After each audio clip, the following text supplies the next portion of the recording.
tahun. Kita ni kira apa?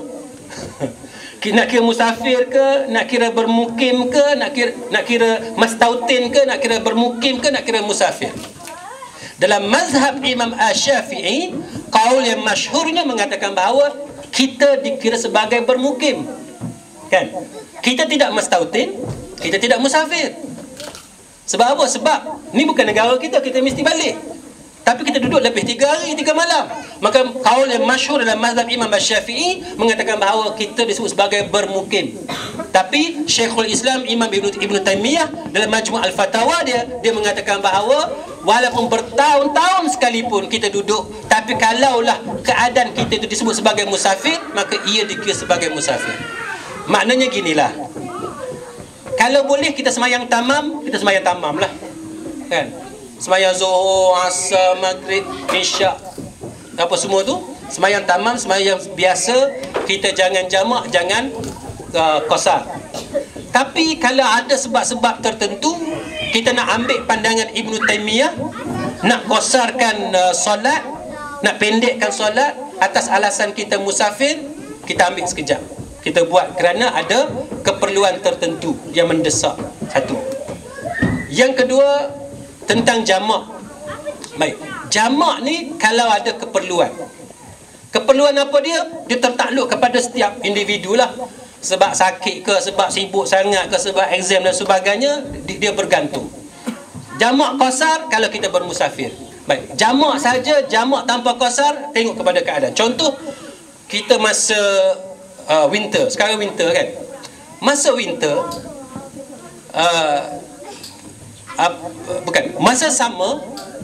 masa sama kita tidak ada real night. Tidak ada real night. Sebab apa? Sebab bila datang waktu, bila sunset, bila matahari tenggelam, di ufuk langit, di kaki langit ada cahaya. Cahaya mega. Cahaya senja kan. Cahaya merah, putih, macam-macam lah. Kaki langit ada cahaya. Sebab apa ada cahaya? Sebab matahari tidak betul-betul tenggelam. Bermula lebih kurang 28 Mei, macam itulah lebih kurang, sampai kepada Julai, tidak ada real night. Bila tidak ada real night, soalan sekarang ni ialah Maghrib ni tak habis. Maghrib tak habis sampailah kepada sunrise. Jadi bila Maghrib tak habis sampai kepada sunrise, mana dia waktu Isyak? Mana dia waktu subuh? Maka para fuqaha bincang. Antaranya kalau sudah tengok dalam fatwa Majlis Fatwa Eropah satu yang dipengerusikan oleh Syekh Yusuf Al-Qaradawi, yang keduanya sudah tengok dalam Hay'ah Kibarul Ulama Saudiyah, tengok dalam fatwa Lajnah Daimah lil Buhuth al Ilmiyah wal Ifta' Arab Saudi. Sudah akan tengok perbincangan panjang lebar tentang solat jamak di negara macam kita, yang mana latitude dia, garisan latitude dia lebih daripada 48 ataupun 49 darjah. Kita di UK ni, London, Durham, kita duduk lebih daripada 48, 49 darjah latitude. Latitude macam ni kan, longitude macam tu. Jadi latitude tu lebih daripada 48 darjah. Bila lebih daripada 48 darjah, ada sekurang-kurangnya 3 pandangan yang berbeza tentang masalah solat ketika tidak ada real night, khususnya antara Mei dengan Julai. Pilihan yang pertama jamak Maghrib dengan Isyak, jamak. Pilihan yang kedua, kita sembahyang berdasarkan kepada waktu estimation. Kita estimate berdasarkan kepada darjah matahari duduk kat mana, pukul berapa, cahaya ada ke tak ada, kita tak kira, kita semayang ikut jam. Yang ketiga, mengikut waktu sebenar berdasarkan kepada negara paling hampir dengan kita yang ada real night, ataupun kita ikut waktu Mekah, Ummul Qura, 1 jam setengah lepas Maghrib mesti Isyak. Baik, itu antara perbahasan di kalangan Hay'ah Kibarul Ulama Saudiyah tentang masalah macam mana nak solat dalam ketika waktu yang susah macam ni. Baik, apa alasan dia? Apa muskilah dia? Apa isu dia? Isu dia macam ni. Kita semayang mesti berdasarkan kepada signs kan, tanda. Macam mana kita nak sembahyang isyak kalau senja maghrib masih ada? Tak sah sembahyang isyak kalau senja maghrib masih ada. Tapi masalahnya senja maghrib sampai esok tu ada. Itu masalah dia bagi negara macam UK ni. Maka mereka menggunakan hadis masyhur tentang Dajjal. Dalam Sahih Muslim diceritakan tentang hadis yang masyhur tentang Dajjal, yang mana Nabi sallallahu alaihi wasallam menceritakan bahawa dalam 100 hari kewujudan Dajjal, hari pertama tu panjang dia macam setahun. Hari yang kedua tu panjang dia macam sebulan. Hari yang ketiga tu panjang dia macam seminggu. Hari seterusnya seperti mana hari-hari lain. Maka sahabat tanya, macam mana kami nak solat ketika mana hari yang pertama tu macam setahun? Adakah semasa setahun tu kami hanya solat 5 waktu sahaja? Maka Nabi sallallahu alaihi wasallam mengatakan bahawa kamu solat berdasarkan kepada waktu jangkaan kamu. Jadi berdasarkan hadis itu, fuqaha yang menyokong waktu estimation ini, dia kata bahawa oleh kerana kita berada pada hari 24 jam, tapi waktu siang terlalu panjang, malam terlalu pendek, sehingga kan malam sebenar tidak ada, maka mereka mengatakan bahawa hadis Dajjal menjadi dalil bahawa kita menggunakan waktu jangkaan, pakai jam, walaupun tanda sebenar itu tidak ada. Itulah beberapa perbahasan tentang masalah waktu. Tetapi kedua-dua majlis fatwa ini, Majlis Fatwa Eropah dengan Hay'ah Kibarul Ulama Saudiah, mengatakan bahawa yang paling penting ialah perpaduan. Jangan bergaduh. Jadi cara dia ialah kita ikut masjid tempat kita, ataupun kita ikut komiti agama tempat kita. Kalau kita kat Bourbon, bos dia Syekh Tam kita lah. Kalau Syekh Tam kata kita semayang untuk kawasan Bourbon, kita kena jamak. Kena jamak lah. Walaupun Syekh KSN kita ada pandangan dia sendiri, kan?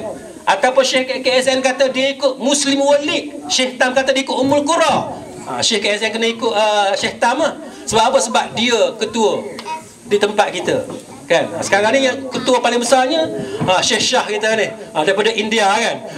Taj Mahal saja melawak. Syekh Taj Mahal kita ni dia ada power. Jadi berdasarkan majlis fatwa, dia mengatakan bahawa kerana benda ijtihad, benda yang ulama sendiri tak boleh nak pegang satu pandangan yang berbeza. Tanya majlis fatwa ni lain pandangan dia, tanya ulama ni lain pandangan dia. Maka dia kata perpaduan itu, kesatuan itu yang paling penting. Jadi kalau Syekh Shah kata kita masyarakat kita kena ikut Ummul Qura, kita kena ikut Ummul Qura. Macam itulah kita ikut masjid tempat kita supaya nak mengelakkan perbalahan di kalangan umat Islam. Jadi jam dah sejam 5 minit. Tak tahulah, saya sebut je setakat itulah. Kalau ada apa-apa isu yang nak tambah, kita sambung dalam program seterusnya. Jadi kalau ada sebarang soalan lain selain pada apa yang kita bincang tadi, ataupun nak tambah pandangan lain, dipersilakan. Wallahu a'lam. Ya, Ustaz, saya nak tanya sikit pasal tayamum tadi. Tak penjelasan sikit berkaitan dengan ada juga untuk tayamum di permukaan yang rata tu, jadi kereta di semua tu, boleh jelaskan sikit pasal itu? Wallahu a'lam. Dia sebenarnya gini, tentang tayamum, maknanya nak guna debu mana? Ke apa? Di atas ada juga orang yang memberitahu bahawa kita boleh tayamum di atas permukaan yang rata.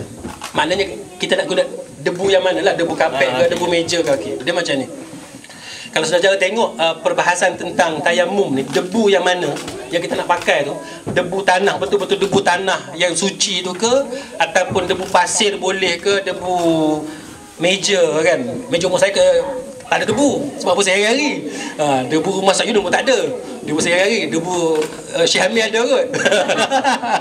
Belakang-belakang apa? Belakang TV contohnya, kan. Soalan sekarang ni, boleh ke tidak debu-debu belakang almari, atas TV, atas meja yang kita tak lap hari-hari tu, boleh ke tidak? Debu atas kapet. Dia sekarang ni macam ni. Jumhur fuqaha ni, kita bercakap tentang majoriti dulu. Majoriti dan juga pandangan yang wallahu alam, bagi saya rajih, tapi bagi orang lain mungkin dia berbeza pandangan. Pandangan yang arjah, pandangan yang paling kuat, pandangan majoriti mengatakan mesti debu tanah. Okey. Setakat tu. Mesti debu tanah.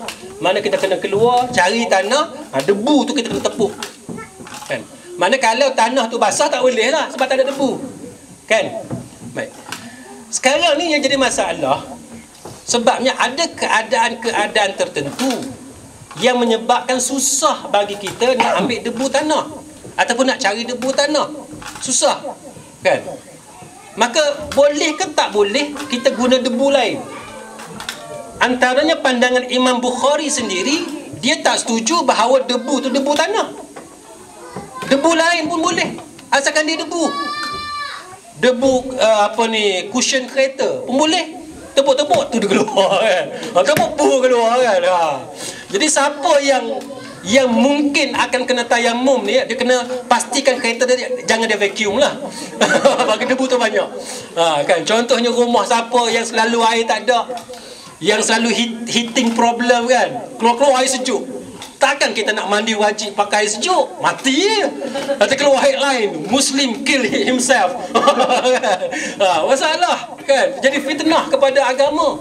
Takkan kita nak mandi wajib pakai air sejuk? Takkan nak ambil air semayang pakai air sejuk?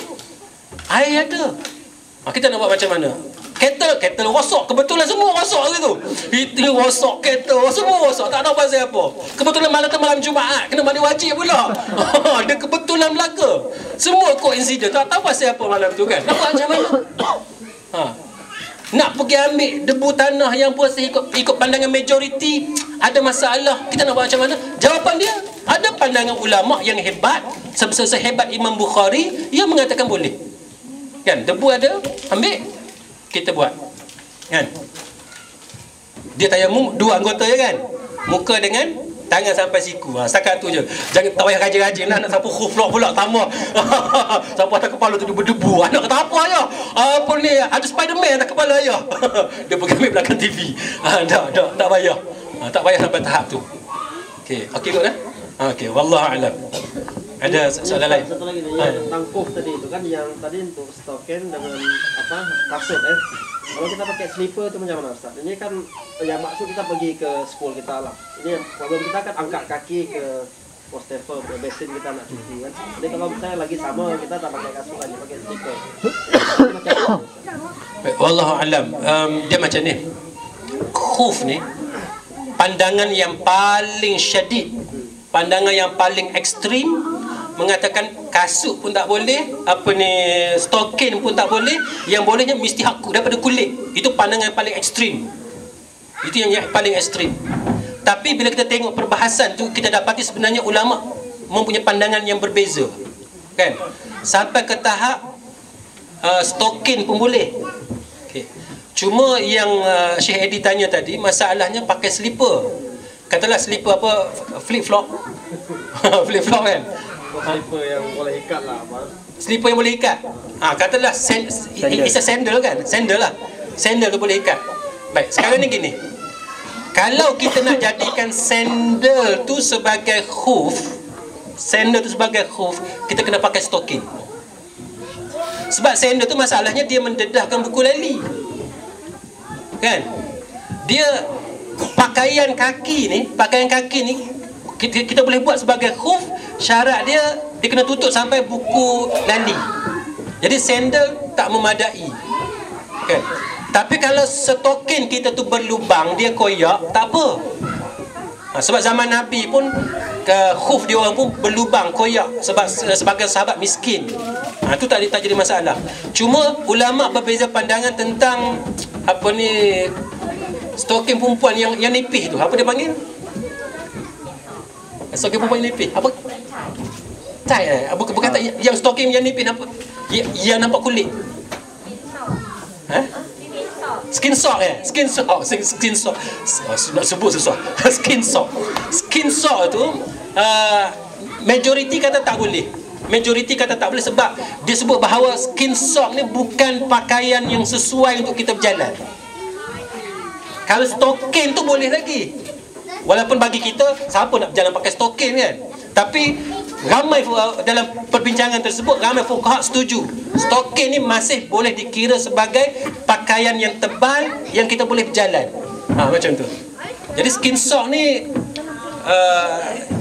susah para fuqaha nak terima untuk khuf. Wallahu a'lam.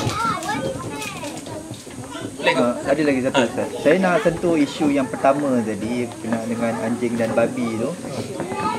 Saya nak tanya, apa pendapat Ustaz sekiranya satu bahan tu, sebagai contohlah gelatin, yang biasa kita dengar gelatin terus masuk dalam satu produk makanan tu, tapi gelatin ni digunakan untuk bahan lain, dan bahan tu diproses dengan gelatin dia jadi bahan lain, dan bahan tu kemudian dimasukkan pula dalam end product lah. Jadi apa pendapat Ustaz selalu? Jadi macam mana bahan tu? Dan kebetulan pula kita lah suka sangat benda tu.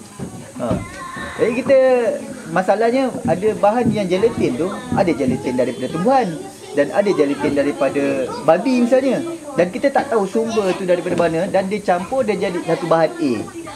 Dan bahan A tu dia tidak nyatakan lah bahan tu daripada binatang ke ataupun daripada tumbuhan, tapi dekat produk tu adalah tulis suitable for vegetarian. Jadi apa pendapat Ustaz? Okey, wallahu a'lam. Yang penting gini, kalau bahan tu ditulis suitable for vegetarian, fadal, silakan. Itu tak jadi masalah. Dia tulislah gelatin ke, dia tulis apa ke, tapi kalau dia tulis suitable for vegetarian, itu tak jadi masalah. Sebab apa? Sebab bila suitable for vegetarian, maknanya dia tidak ada bahan daripada binatang, ataupun bahan yang boleh dikesan sebagai daripada binatang. Dia selamat untuk orang vegetarian. Jadi bagi orang Islam, kalau makanan itu suitable for vegetarian, walaupun dalam tu dia tulis gelatin sekalipun, kita tahu bahawa gelatin mungkin dua kan, sama ada binatang ataupun sayur-sayuran, ataupun buah-buahan dan sebagainya. Jadi yang tu kita boleh terima. Cuma okey, sangat okey. Cuma anda terlupa nak sebut tadi tentang masalah alkohol. Alkohol ni fatwa menyatakan bahawa kalau minuman ringan yang mempunyai tidak lebih 1% alkohol, maka minuman itu halal diminum. Minuman yang diproses tidak mengikut cara khamar. Jadi minuman biasa yang hukum adatnya tidak dianggap sebagai minuman untuk memabukkan, tapi kita tengok ada alkohol dalam tu kan, percentage dia tak lebih daripada 1%, maka boleh kita minum. Yang kedua, bahan makanan, kek dan sebagainya, bahan penstabil dia daripada alkohol. Fatwa berbeza sedikit, dia kata 0.5%. Jadi kalau kita ambil macam strepsil dan sebagainya 0.0 something, maknanya walaupun dia ada etanol, dia ada bahan daripada keluarga alkohol, itu hukumnya harus untuk kita makan ataupun kita minum, kerana dia tidak bersifat memabukkan. Sama sebagaimana perfume, fragrance dan sebagainya, walaupun dia ada alkohol, kita boleh pakai, sebab dia bukan khamar. Innamal khamru wal maisir tu, dia bukan termasuk dalam ayat tersebut. Dan kita kena ingat, ulama berbeza pendapat tentang khamar. Dalam mazhab Hanafi umpamanya, mereka differentiate di antara khamar yang memang khamar ataupun khamar yang bergantung kepada kesan. Khamar yang dihukum sebagai khamar ialah khamar yang dibuat daripada kurma, daripada anggur, maka itu totally haram di kalangan mereka. Tetapi khamar yang diproses melalui perindustrian, yang tidak dibuat daripada tamar ataupun anggur, mereka mengatakan bahawa kalau mabuk sahaja, maka itu dikira sebagai khamar. Itu pandangan yang berbeza. Sebab itu bila kita pergi ke negara-negara orang Islam, setengah-setengah tu kita tengok ada orang Islam yang minum minuman yang ada alkohol tapi dia tak mabuk kan. Maka di situ ada khilaf. Cuma kita sebagai orang Islam, kalau kita nak jaga agama kita, lebih baik kita pakai al-khuruj min al-khilaf itu sebagai aula atau afdal. Mana lebih baik kita keluar mengelak daripada terlibat dengan perkara-perkara yang khilaf. Wallahu a'lam. Kalau macam kita dah terbeli barang-barang macam ada gelatin something ataupun wine ke dalam produk yang kita beli tu, kita diharuskan guna ataupun kita diharuskan buat? Wallahu a'lam. Dia bergantung pada fatwa Ustaz Yunus. Mana Ustaz Yunus? Hantar ke rumah nombor 9 pun tak apa. Hantar ke rumah nombor 9. Dia gini, dia bergantung pada kita lah, fatwa kita lah kan, ijtihad kita. Kita pakai yang mana? Sekarang ni benda tu ada gelatin. Okey, kalau dia tulis gelatin pork, yang tu kita tak ambil lah. Confirm kita tak ambil sebab ijma' ulama yang tu kan. Cuma kalau gelatin tu dia tak namakan gelatin, ataupun dia tulis gelatin tu beef contohnya, yang ni ada sedikit ruang. Sebab kalau saudara pergi ke kedai-kedai halal Newcastle, Middlesbrough, tu dah tengok kadang-kadang coklat untuk budak tu pun dia ada gelatin beef dia tulis kan. Bila kita tanya ni halal ke, dia kata halal. Di halal macam mana kita tak tahulah. Sebab halal di UK ni macam-macam halal. Kalau saya pergi setengah-setengah kedai tu, kadang-kadang pork kat sebelah kan, ham kat sebelah, dia just tolak ke tepi je. Pakai bekas sama, pakai senduk sama, tu masalah. Jadi dia bergantung kepada fatwa kita, ijtihad kita sendirilah, kita pakai setakat mana. Kalau kita berpegang bahawa gelatin itu gelatin yang syubhah, yang kita tak pasti datang daripada mana, dan kita nak ambil ihtiyat, sudah tentu kita tak makan kan? Tapi ada setengah orang dia kata al-aslu fi asya' al-ibah kan, dia nak pakai yang tu. Fadal, sebab benda tu tak nampak babi. Tapi masalahnya sekarang ni ada hadis yang menunjukkan bahawa Nabi menganjurkan kita keluar daripada syubhah. Siapa yang sentiasa bermain pada lubang, lambat laun dia akan jatuh dalam lubang itu. Jadi ana sendiri berpegang pada pandangan lebih baik kita menjauhkan diri daripada perkara yang meragukan kan. Jadi soalan dia nak buang ke apa, jawapan dia kami pernah terima benda macam tu, kami bagi pada jiran yang bukan Islam. Itu saya dengan Ustazah Syidah lah. Rasa Ustazah dengan Ustaz Yunus sama kot. Wallahu alam. Okey. Saya Ustaz dalam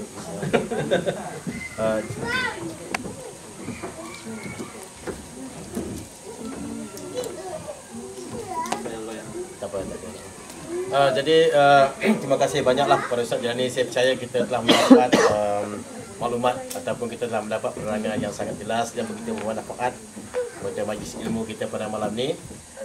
Jadi ada apa-apa hadiah nak bagi? Ada makan. Jadi macam mana Purusi, apa kita punya acara selepas ni? Makan jamu selera.